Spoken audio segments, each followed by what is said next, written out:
একটি ঐতিহ্যবাহী পত্রিকা গণকণ্ঠ, যেটা আমাদের প্রিয় নেত্রী জননেত্রী শেখ হাসিনার উন্নয়ন কর্মকাণ্ডকে তুলে ধরছে এবং বাংলাদেশের অগ্রযাত্রাকে তুলে ধরার জন্য একটি অন্যতম মাধ্যম। একটি বস্তুনিষ্ঠ সংবাদ পরিবেশন করে গণকণ্ঠ। আমি গণকণ্ঠের একজন নিয়মিত শ্রোতা। আমি এই পাঠক, এবং পাঠক হিসেবে আমি গণকণ্ঠে দেখেছি যে গণকণ্ঠ যেটা বস্তুনিষ্ঠ সংবাদ সেটাই প্রকাশ করে।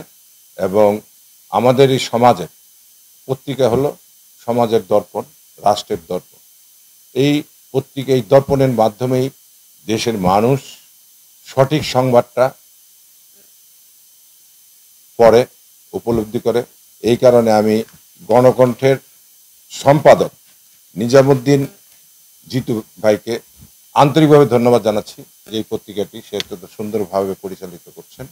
আমি এর উত্তরোত্তর সমৃদ্ধি কামনা করি এবং আশা করি যে আগামী দিনেও বিগত দিনের মতো গণকণ্ঠ বস্তুনিষ্ঠ সংবাদ, বিশেষ করে বাংলাদেশের যে অভূতপূর্ণ উন্নয়ন হয়েছে আমাদের প্রিয় নেত্রী জননেত্রী শেখ হাসিনার মাধ্যমে, সেটাকে আরও বেশি করে তুলে ধরবে, দেশবাসীকে জানাবে।